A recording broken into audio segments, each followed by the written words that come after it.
Do you like fashion, and how do you feel about it? I adore fashion, and I am fashion conscious, but I don't blindly follow the so-called fashion.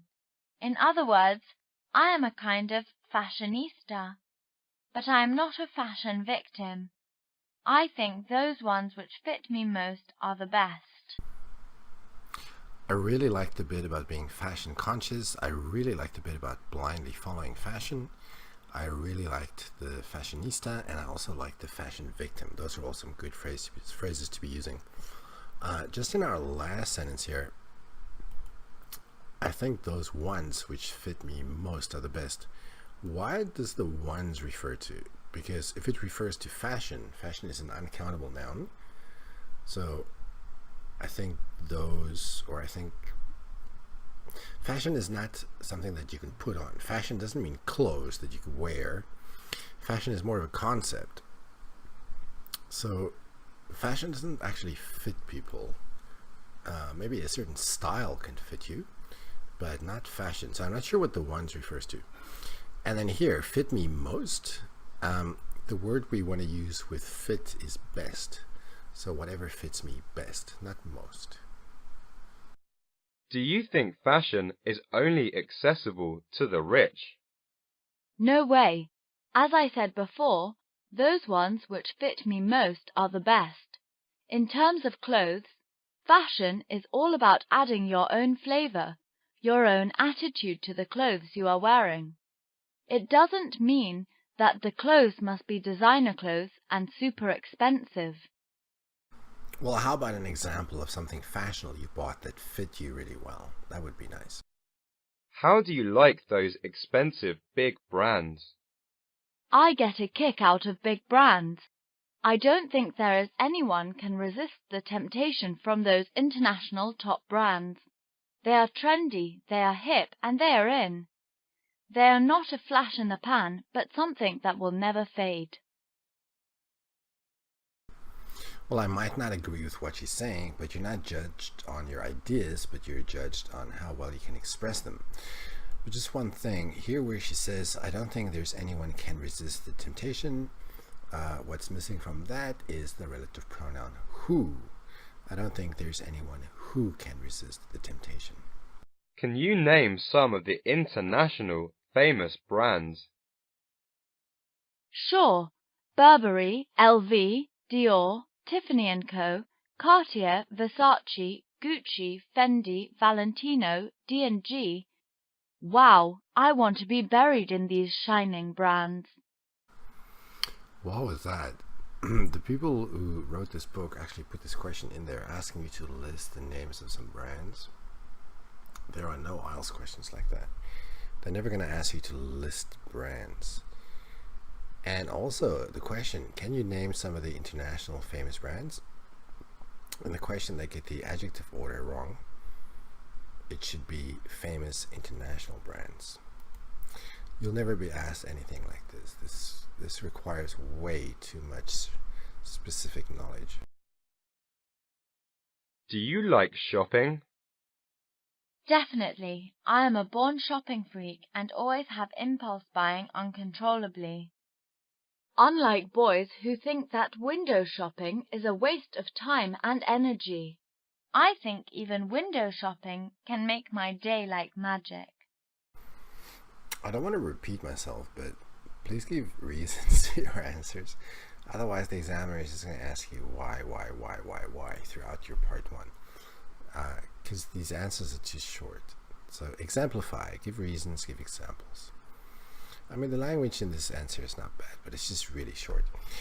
To get a good score, you need to be able to speak at length. And in part one, it doesn't mean giving like a 10-second answer. Let's just look at some language here. I'm a born shopping freak and always have impulse buying uncontrollably. We have an adverb with a noun, have impulse buying uncontrollably. So maybe change this to uncontrollably impulse buy. Then we have a verb, buy. How often do you usually go shopping? Generally speaking, I go shopping once a week, but it varies. It depends on my mood. If I am in the mood to go shopping, I will go shopping any time. Where do you usually go shopping? It depends on what I want to buy. If I buy some daily necessities, I will go to a supermarket. If I look for some clothes, I will choose some shopping malls, franchise stores, or those fancy boutiques.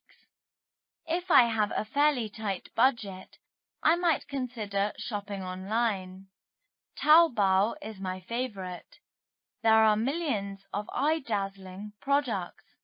The same stuff, the same quality, and much lower price. These two questions and these two answers can actually really be combined into one. So if you're going to talk about how often you go shopping, just include where you go also. Some minor issues with the grammar, but nothing I really want to mention. One thing she says that I think is really good is the daily necessities. Because when I hear people talk about what they buy at supermarkets and things, sometimes students will use phrases like daily goods or daily products or something similar. This right here, this is the phrase that we're looking for. We're looking for daily necessities. That's a good phrase to be using. How do you feel about retail therapy? To be honest, I don't think men would buy any of this stuff. But to ladies, especially those who are under huge and constant pressure, retail therapy might be the best medicine ever. It might sound weird, but it is true.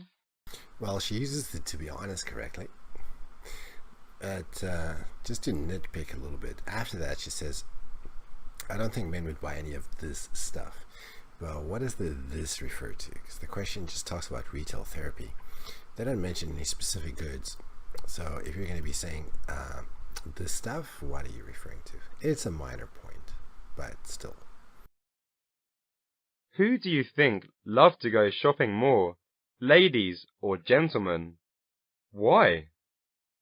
It must be ladies because they are born shopping freaks and born to be fashion conscious. They always know what is in and can even sense what will be out. It is what we call the fashion sixth sense. Ladies have impulse buying all the time and still claim that they need a bit of retail therapy, which totally freaked men out. Now, content-wise, there's not a whole lot wrong with this answer, except right at the end where she uses freaked out. Everything is in the present tense, and then at the end she says freaked, so there should be, which totally freaks men out. Now, before I said that you're judged on how you express your ideas and not necessarily what your ideas are, and yeah, that's true. And if it was 20, 30 years ago, maybe nobody would say anything about this answer. But in 2018, if you're talking to an examiner from a Western background, just be careful with blanket labeling people like this, like labeling women and labeling men like this. Saying women are born shopping freaks, all of them, they always know what is in. Be careful with these words like always. Ladies have impulse buying all the time.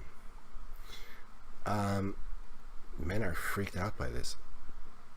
You might create an unfavorable impression with the examiner if you make blanket statements like this. So just be careful. Sometimes there are questions asking you to compare men and women. Just be careful using words like always or all or must, things like this. Some. Hedge yourself. May, might, some. Those are some words that you should be using. Not all of them where they have something all the time.